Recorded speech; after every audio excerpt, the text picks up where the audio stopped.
Howdy, folks. I'm Cranky Cetus, coldly capsizing crowded canoes. I'm Amber. And here are more crowded canoes for us to capsize because we are a whale or a sea monster, and that's what we do. We capsize things. We're Cetus, and we were defeated by Hercules and by Perseus. And apparently they didn't do a good job because I am back. Let's get started. Alright, folks, and our first letter is titled, Am I a Jerk for Going No Contact with My Mother After She Had Intimate Time with My Boyfriend? He was 18 years old, and I am an 18-year-old female, now ex, obviously. But we were together when he cheated on me with her, a 42-year-old. This hurts even more because she was the one who encouraged me to ask him out. He and I have been best friends since we were 13. When we were 16, she told me to stop being afraid and pursue him. I found out about their affair last week when I came home much earlier than I was expected. Professor was sick and canceled the lecture. I caught them red-handed. My mom tried apologizing and said that she just wanted to feel young again, and I blocked her. Now my grandparents are telling me that I went too far, and that because she put a roof over my head and food in my mouth, I shouldn't cut her off entirely. They think that I should go home eventually and forgive her. But to add, thanks everyone, I'm staying with my dad and will be asking my ex how long he has been intimate with her so I can see if he was groomed by her. Alright folks, what do you think? No, not the jerk. This is like nightmare fuel. I mean, I'm so sorry, OP, that your mom did that to you. That was such a horrible betrayal of your trust. And like you were pointing out, like depending on when she started this, she could have been grooming him because she's known him since he was 13. Like, I understand wanting to feel young again, but like get a coloring book or, some Barbies or something. There are ways to feel young again that do not involve having intimate time with your child's boyfriend. I mean, and also, like, there are other fish in the sea. Well, that too. Right? If she just wanted a young man, there are plenty of men who are not her daughter's boyfriend. Yeah, which does make me wonder if this was a grooming thing because she has known him for so long, and maybe she wanted them to get together so that she could make a move on them, Right. so that he was more over at their house more and more often. So it could just be that she was eyeing him and was like, you know what? I'm gonna make him mine someday. Which if she did, that's like even more, like it's horrible no matter how you slice it, but it's even worse if she like had this on her mind for a long time. Yeah. It's not good. It's really not good. And I just hope that OP can find healing and happiness in the future. Mm-hmm. This is just such a deep betrayal between two people who were their closest. Yeah. And I just feel so bad for them. Also, parents putting roofs over their kids' heads is bare minimum. It is not a reason to stay in contact with a cruel, manipulative person. Well, I think that's actually a really good point. Like, you are allowed to cut off relationships for any reason that you want. Maybe it's a good reason, maybe it's a bad reason, but if you want to end a relationship with somebody, you're entitled to do that. You're not forced to be in a relationship of any form with any person, right? And that it can be bad, it can be hard on the other person because they may not understand why you've made this decision, but it's something that you are allowed to do. And certainly there are some things that are more legitimate reasons than others, but it doesn't really matter what your reason is at the end of the day. But let me know what you folks think. So anyhow, take care and good luck, OP. And Z Elda Pin says, first day Reddit account knows how to use the Am I the Jerk as a starter. I call this entire post BS. And OP replies, well, I never needed Reddit before, so of course it's a new account. Well, and then a lot of people use throwaways, right? Mm-hmm. And usuitable6549 says, I would try to get a straight answer out of your ex and find out when it started. It's weird to me that she's known him so long and still saw him as an exploit like this. I'm 30, and the idea of sleeping with an 18-year-old boy makes my skin crawl. Yeah. Not the jerk. Stay away from that woman. She's an adult. I wouldn't even forgive her as my friend, let alone a mother. And OP replies, I'll talk to him and find out how long it's been going on for. Like, if this has been happening since he was a minor, that would be even more horrifying. Yeah, well, and even if there wasn't any actual intimate time happening, like if she was like grooming him and like getting him in a position where he felt like safe and comfortable in her presence, and like she listened to him, because a lot of what goes into grooming, it doesn't immediately become Mm-hmm. physically intimate. There's all the emotional like trust building that goes along, making him feel special and like loved and stuff like that. So All right, folks, and our next letter is titled, Am I a Jerk for Making My Female Friend Hug My Son so that they could reconcile after a dispute? My wife, a 54-year-old female, and I, a 54-year-old male, are very good friends with a woman named Tori, a 35-year-old female. Way back when she was in college, Tori was my wife's student, and the two of them had done research together. Over the years, the relationship evolved from professor-student relationship to being close friends. In addition, I have a son named Adam, a 22-year-old male, and Tori treats Adam like a little brother, and she has a very tight bond with him. I know that Adam has a secret crush on the woman, and while I would never say this out loud in front of everyone, I have at times privately let my son know that he has good taste. Well, last year my family and Tori went on a vacation to Australia. One eventful day during the vacation, we visited the beach, and while the rest of us were dressed up in rather conservative swimwear, Tori wore a rather provocative bikini and an open blouse, which she took off when she got up to play beach volleyball with Adam. While they were playing beach volleyball, off in the distance, they randomly and unexpectedly got into a big fight, and I had to get up to intervene when I saw what was going on, and it was getting pretty aggressive. My son kept walking straight towards Tori, and she seemed pretty nervous. She used her hands to physically shove him away from her. Eventually, the situation somewhat resolved itself, but for the rest of the day, the two of them refused to talk to each other. Well, the next day, I brought Adam over to Tori's hotel room, and the three of us sat down, and I tried to figure out what they were fighting over at the beach. Tori was downcast throughout the whole meeting, and in the end, my son asked for a hug to reconcile. She was extremely hesitant, but I made sure that she gave him a hug. For the rest of our vacation, however, her mood didn't improve much. My family and I don't talk to Tori much these days. I admit the whole situation was uncomfortable. Am I the jerk? Alright, folks, what do you think? yeah, you're the jerk big time. I mean, you invalidated someone's bodily autonomy. All there are so many like levels of creepiness here. One, why did we need to know that Tori was in a provocative quote unquote bikini? Like that seems entirely superfluous for the Yeah, story, and yeah. OP just wanted us to know it. Two, what about Adam's crush? Like, OP being like, "You've got good taste." Like this seems like he's just kind of like fawning over Tori and trying to live vicariously through his son. And then this whole thing, like, here's son, who's presumably bigger than Tori, there's a good chance of it, being physically aggressive toward her, and Mm-hmm. OP is acting like they're two little kids who got in a fight in the sandbox. Like, Yeah. we're gonna talk this out and you're gonna hug it out, which isn't okay to do to kids either. Kids should be able to say no and have physical boundaries like that. But to tell a grown woman that you gotta hug this man who was physically intimidating you, it's just so gross.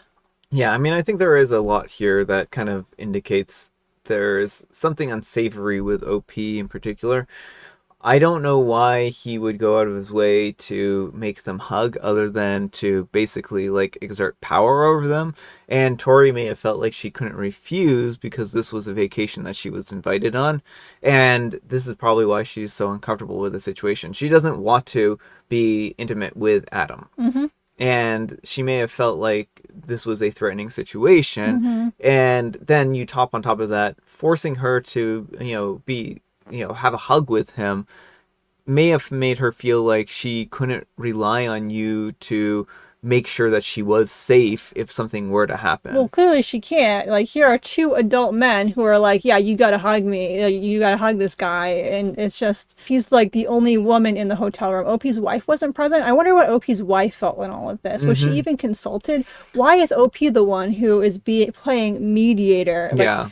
it just sounds like he was just trying to get things smoothed over so and Adam could go back to crushing on Yeah. Tori. Ogling Tori from a Mm-hmm. distance. Probably not even like overtly, it's probably just like so obvious that it's happening that she just kind of And she may not feel like she can say anything because if there is that power dynamic here that they have money and the ability to take her on vacations and stuff like that, she might feel like it's just a small thing that she has to deal with, but this may have just kind of spiraled things.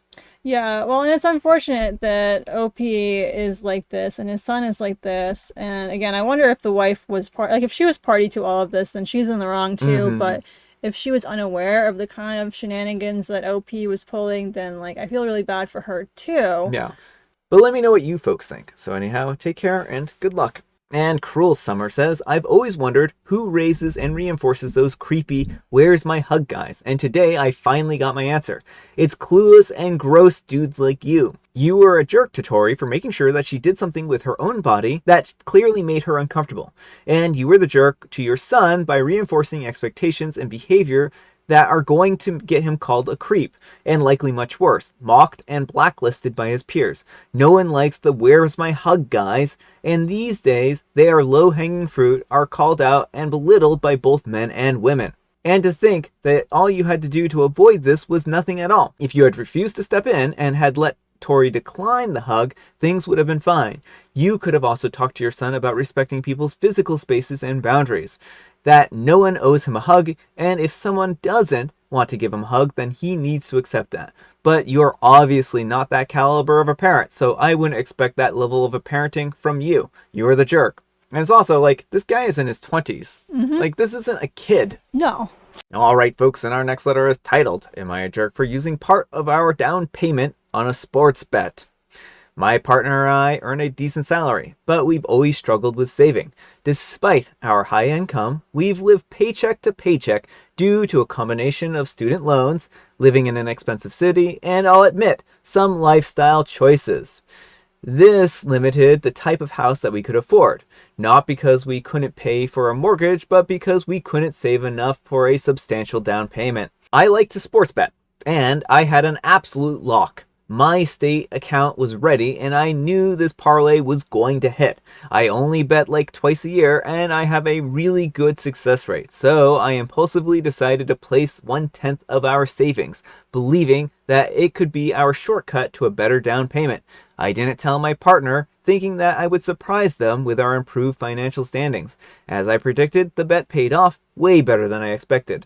I 10 times our investment, which really did boost our down payment capability. When I told my partner what I had done, I was hoping for excitement, or at least for relief, but my partner was furious. They couldn't believe that I had risked our future on a gamble, regardless of the outcome. They said that I broke their trust by making such a unilateral financial decision. To make matters worse, my partner told their family, seeking support, and now they're all furious with me. Like, I get it, but come on.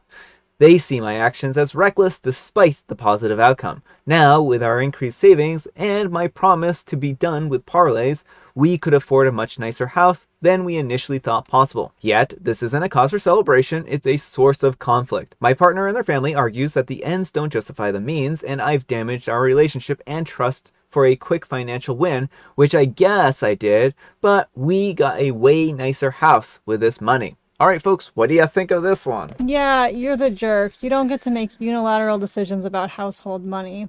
And gambling is a risky business. I know OP was sure of this, but it could have gone south and he could have lost that money. But there's also a bigger issue here. Like, I know he wants a lot of money to buy a nicer house, but even if he gets now that he has the bigger down payment, it's like, are you going to be able to keep up with the mortgage payments if you have such a problem with lifestyle creep as is? Yeah. My suggestion for OP and their wife are to sit down and figure out finances and figure out how much money you need to live from day to day, right? Keep track of all your finances and then kind of figure out exactly what your daily expenses are. And that's going to go a long way towards helping you understand what you can and can't afford. And it's going to keep you from basically going insolvent, right? Mm-hmm. Now, I think that as for the gamble, I think that you made a very stupid decision. I think that gambling away 1/10 of your savings when you're already living paycheck to paycheck seems like a really dumb thing to do. And if you are living paycheck to paycheck, then how do you have so much in savings? Like, some of what you're saying doesn't even add up, Yeah, it's right? kind of contradictory. So I'm not really sure what to believe in this particular matter. Like, maybe what OP is saying is that they tend to live paycheck to paycheck and that their wife might have, like, some money saved aside. Yeah, it could be. It's unclear from the way OP words the post whether they both have an issue with finances or if it's just OP. And if it's just OP, then this shows a larger trend of OP's financial irresponsibility. Yeah, because this could be one of those situations where he takes, like, the money she has set aside and then is like, oh, I'm going to bet 10% of this and then put it in on a parlay, whatever that is. I think that this was very reckless, and if you are having paycheck to paycheck type issues, adjust those. Like, money doesn't solve the problems. Money, if you have problems already, money isn't going to solve them. It's just going to make you think that the problems are solved, and then you just continue to spend out of control. So Yeah, it's a very short-term benefit, but overall, it's not going to help in the long term, especially if you have a much, much more expensive mortgage. And, like, money, if you are good at planning finances and then you get a sudden windfall, then that's not going to be money that's wasted. You'll be able to already have that muscle for basically knowing how to control your finances, and it's not going to be a life-ruining event. But this is why people go bankrupt when they hit the lottery, is they get so overconfident in the amount of money they have, right? But let me know what you folks think. So anyhow, take care and good luck. And Bella Santiago, 1975, says, you're the jerk and you took a big risk with joint finances. You're lucky that it paid off, but you had no right to do this in the first place. You've shown your partner that you can't be trusted. And now there's a real risk that she'll do it again because of the dopamine hit and the fact that you think that you know how to identify a sure thing. They're right to be furious with you. And Aussie Nub says, and the dopamine hit was so good that they could type all of this out and not see a problem. What an idiot. Good to know that their partner gets to keep half of that bet for the deposit on their new home. All right, folks, it is tea time. Grab your beverages of choice. I've got some tea right here, and Amber has a joke over there. What might a sailor say to a helpful shipbuilder? A sailor might say to a helpful shipbuilder, please don't put holes in the bottom of my ship like you did last time. I thought I was going to drown. I said helpful shipbuilder. They thought they were being helpful, but holes apparently aren't helpful. Planks a lot. I guess so. And I have Mega Mint. Alright, folks, that's all the time we have for today. Thank you so much for watching. Happy Friday, Junior! Happy Friday, Junior! Thanks so much to Amber for not joining me today. Amber wasn't feeling very well today, so she decided not to join me. I'm a zombie over here. I was like, I'm gonna fall asleep if I sit down in that chair. Amber, we need some kind of moral advice and or guidance. And please, have it on healthy relationship boundaries. In healthy relationships, people should be able to say no, be aware of all the details of the situation, and be able to trust the people in their lives who they have relationships with. I think that's great. Thanks so much for watching, and we'll see you all tomorrow. Bye!